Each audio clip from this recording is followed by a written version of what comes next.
Hello there. We are underway in celebrating our first year anniversary.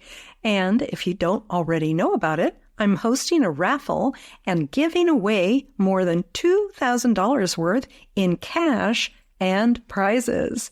So if you or a friend have access to an Apple product, you can enter to win.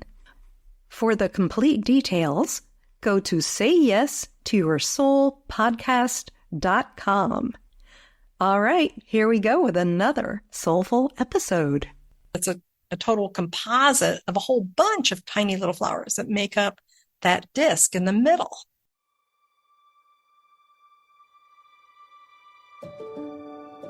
Hi there. My name is Tessa Lynne Alburn. Welcome to Say Yes to Your Soul. This is where we're going to talk about how you can get past your spiritual plateaus, raise your feminine energy, and express your true self with sparkle. Hi there. Today, we're going to talk about the system I use with my clients that helps them work through their challenges and move forward in their soul journey so that they can feel more connected and get the results in life that they want. Now, before we dive into that, I do want to share these words with you. It's a very sweet message from one of my clients, Melissa, and I'm super grateful that she took the time to reach out and share this with me. Here's what she wanted me to know, in particular, in her relationship with both her parents. Quote, "You really helped me to apply these lessons to that relationship, which means the world to me. So thank you so much for that. It's been huge. It's like I'm a completely different person. And also, my interests are opening up. I'm looking at things in new ways, and mostly, I'm feeling really, really great about who I am and what I can create for me and my family." End quote. When Melissa started working with me, she was not in her feminine, and she was very stressed out and feeling totally misunderstood. There was a lot of intensity in her relationships, both with the people in her family and with the men in her life. And you can see that during our work together, that all changed, and she's created so much more freedom and happiness in her life as a result of her feminine soul journey. All right. I'd like to share part of my feminine soul system with you today. And in my system is a structure that's supported by essential energy elements. So you could think of this like a framework if you want, if that's easier. There are 6 key elements along with their sister elements. So first I'm going to tell you what they are, and then I'm going to talk more about one of the elements. And then in future episodes, I'll fill you in on the others.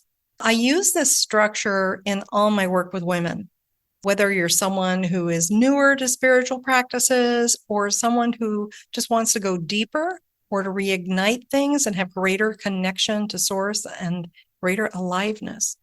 I use these as well. So I'm right there with you, because if I'm not learning and growing and expanding, then I am contracting.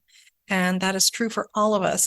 And so I have found that working with these essential elements help to create wholeness in the soul, and they are necessary to be in expression of your feminine divine soul.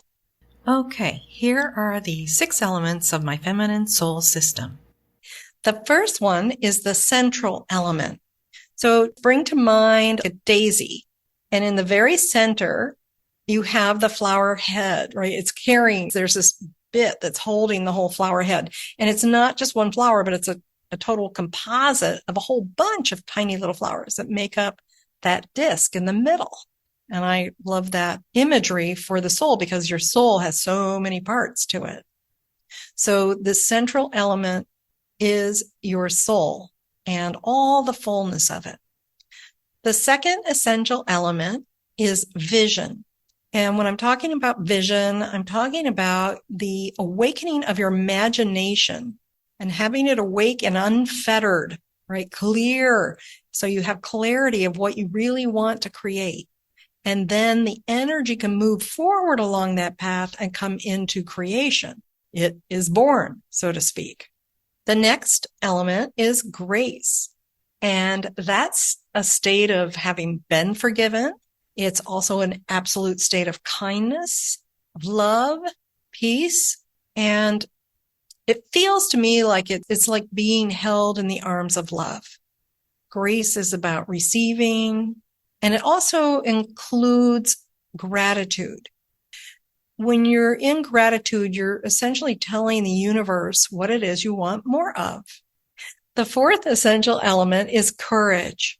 And courage, you may already know this, courage is not being free of fear, but it is having feelings, whatever they are, nervousness, worry, concern, fear, but still making that choice to be resolute, right? To have valiancy, to be gutsy, maybe to be bold or strong.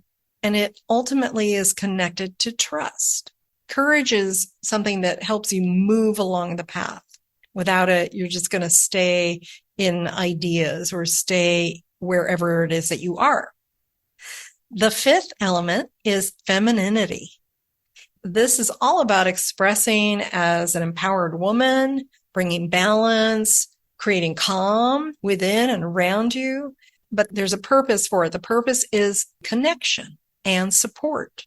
So femininity is connection, support, community, calm, and balance with empowerment. The sixth essential element is acceptance. Accepting yourself, accepting others, and accepting what is happening right now. And so that means accepting your flaws, accepting your imperfections, accepting also your wholeness and your power, and accepting your voice and not shying away from it and not shying away from your needs. So I'd like to just repeat those 6 elements, and then we're going to dive into one of them. So imagine your flower, and the first one in the center is the soul. The second essential element, a petal on the flower, is vision. The next is grace. The fourth petal is courage. The fifth is femininity. And the sixth is acceptance. Now, with each of those petals, there's also a sister petal. So in the future, I'm going to be bringing you what those relationships are and how those work together.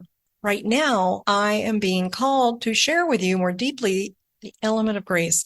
So with all the elements, there is a correlation, this sister petal. And what that is, I see that as a resultant energy. It's like, it's not just a support, but it's like after that first petal, there's a second. And with grace, it's flow. And those two are inseparable. This is the state of having been forgiven. It is an absolute state of kindness, of love. It's peaceful. As I mentioned, it's like being held in the arms of love. And flow is feminine in nature. It is like the river or the stream that gently flows down a mountain, and it just easily glides around or over rocks or boulders, and then it joins in with the sea. And when there's a stoppage in the flow, something happens to clog up the works, that's when you have floods. And then things can often become destroyed in those floods, or they crumble, and there's kind of something else that happens. But when we're in flow, it's easy. It's like being on your little boat, knowing where you're going, you're enjoying the ride, you're not concerned, everything is flowing in good timing. When we're not in a state of grace and flow, we can be pushing ourselves. That's a good example of when we're not in flow. We push ourselves to be something or to do something. And the problem with this is that pushing comes from a place of masculine energy. It's definitely not grace.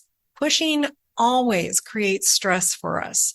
Now, you're certainly entitled to disagree with me, and you might be thinking, well, if I don't push myself, I'm not going to get there. I'm not going to get this, or I'm not going to achieve, or I won't get my list done, or, I won't please somebody, or I won't lose weight, or whatever it is. But here's what I know. Women who push themselves to achieve do so at a cost, right? Relationships suffer. Maybe they have no time. They have no quality of life, or even health issues start to arise. Women who push themselves to start a new job or business when they're not ready to cannot sustain what they've put into place. And then they can suffer the consequences of that, trying to keep up or catch up or keep all the balls in the air. Now, that's not to say that we can't stretch ourselves.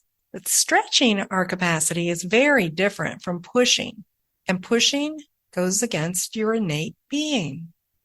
Today, as I'm recording this, there are a number of heightened world crises, environmental upheavals, wars, health alerts, and more. And that's what's happening out there in the world. And we have little, if any, control of it on the macro level. What we do have is command of things on a micro level. So we can have mastery of ourselves. And to paraphrase Gandhi, when we change our inner universe, so does our outer world change. Now, the element of grace is like a living prayer. It's a prayer of asking for forgiveness and also being in a state of kindness, a state of blessing, if you will. So today, I want to invite you to look at where you're still not allowing yourself to be blessed, to feel blessed.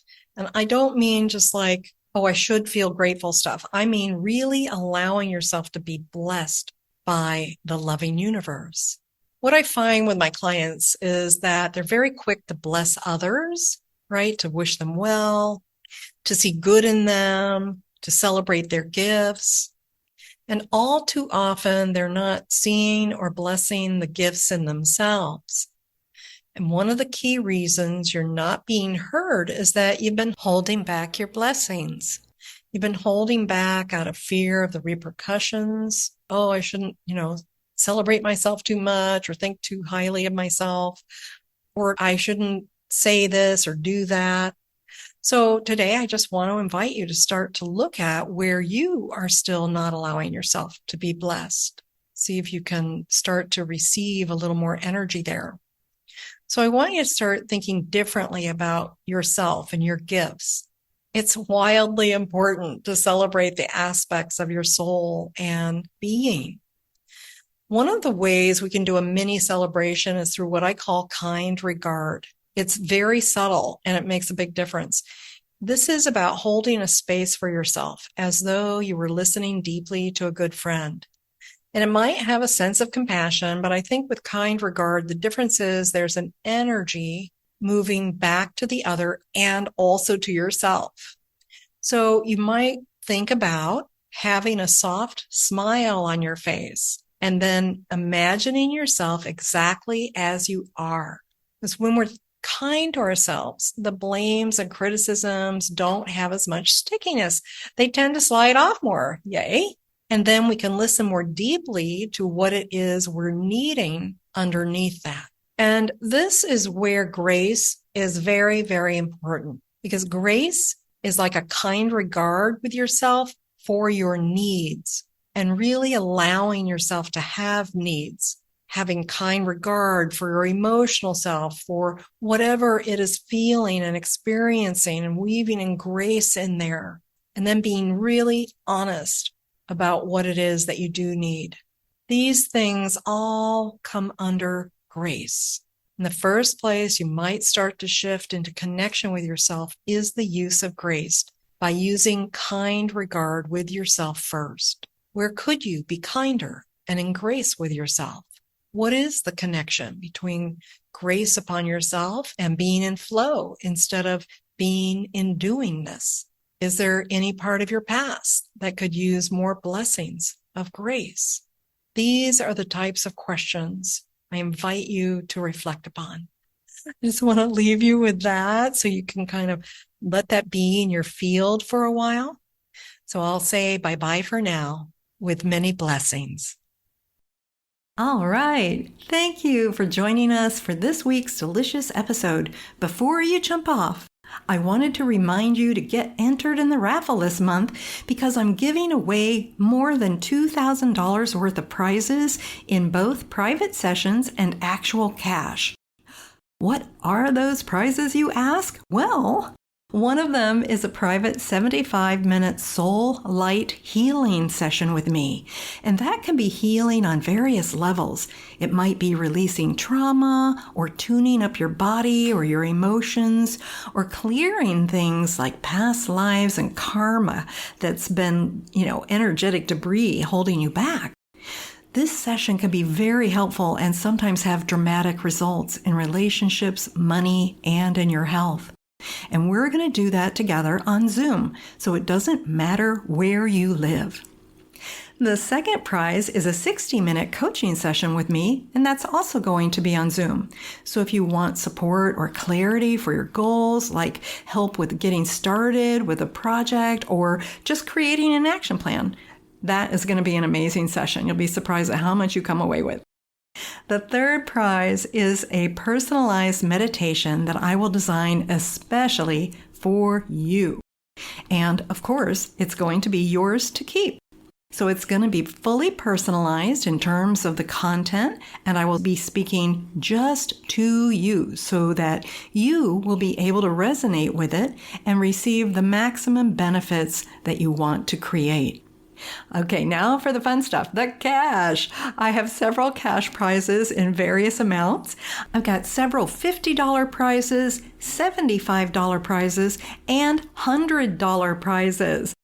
So you can see there are many opportunities to win here, and I just want to encourage you to be sure to play because you do need to play to win. All monetary prizes will be delivered through PayPal or Wise. And if you have a different currency, it'll be automatically converted for you. So as long as you have access to an Apple device, you can play. And all the instructions are available on our website at sayyes2yoursoulpodcast.com. That's sayyes2yoursoulpodcast.com. And if you need any support in completing your raffle entry, my team is ready to help you with that.